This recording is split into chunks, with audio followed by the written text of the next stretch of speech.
Hey everybody, it's Randy Cryle in Beaver Creek, Ohio, with the basic topic today being concussions.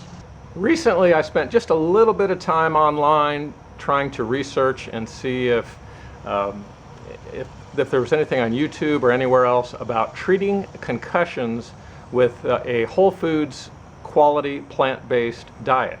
I really didn't find much of anything, which really wasn't a surprise, as it seems like most people are pretty clueless about nutrition.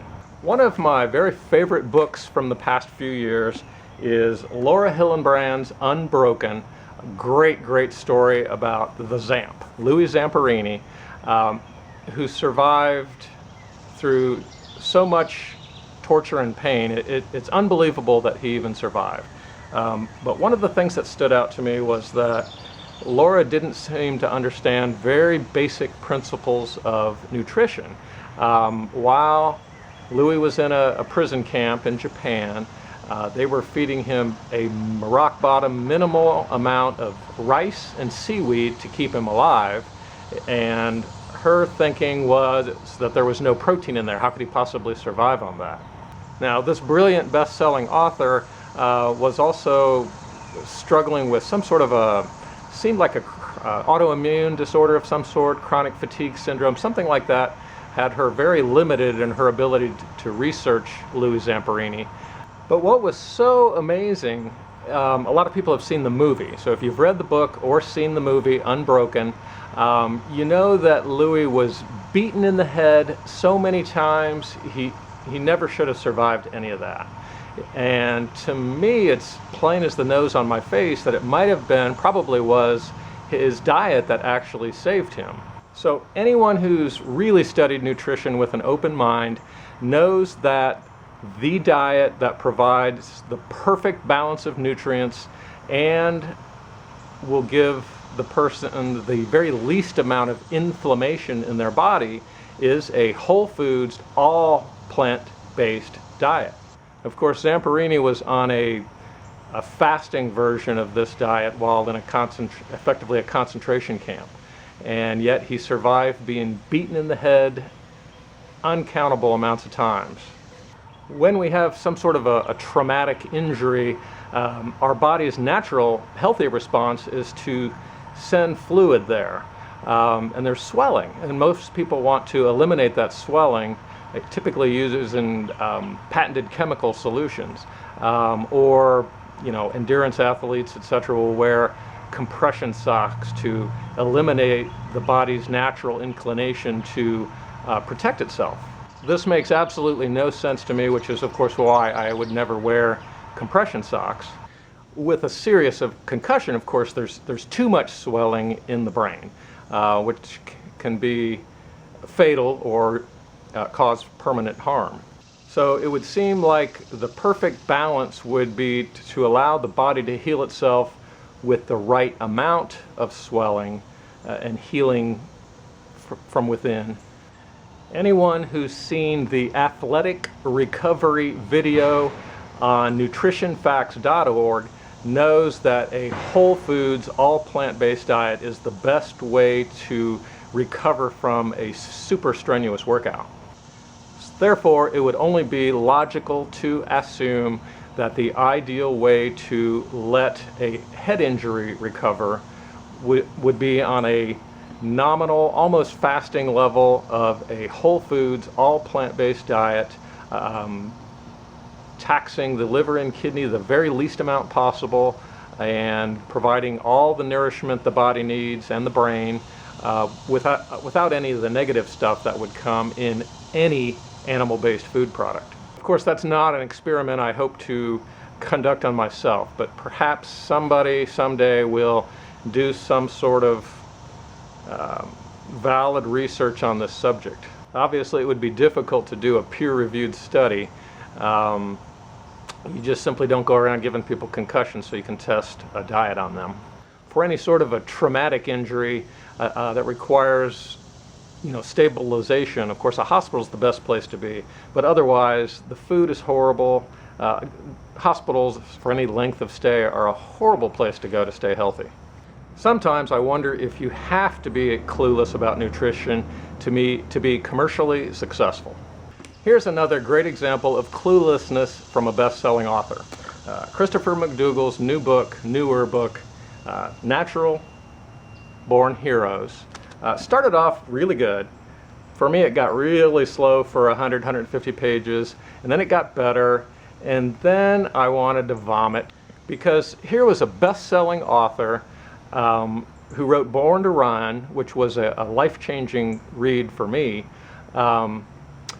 who kind of got into essentially a meat-worshipping phase in the book, and just really went out of his way to promote fat as fuel, which is fine, but there was absolutely no effort to educate his readers about the vast, huge difference between plant-based fats and animal-based fats. So it makes my head hurt thinking about how somebody so smart could come to such moronic conclusions. There is absolutely more than enough fat in a completely natural, whole, plant-based diet of nothing but fruits and vegetables, a hardcore vegan diet.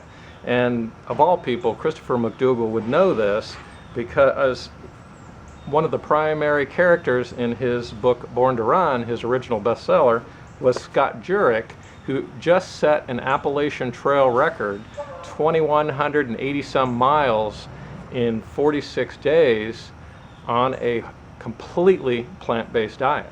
Now Scott's getting up there, he's over 40 years old, but he still set the record.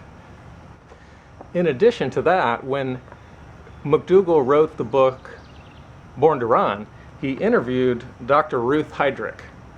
This is her 4th book. I've read all of her books. She was the primary person who mentored me along towards a completely plant-based diet over 4 years ago. It'll be 5 years soon enough.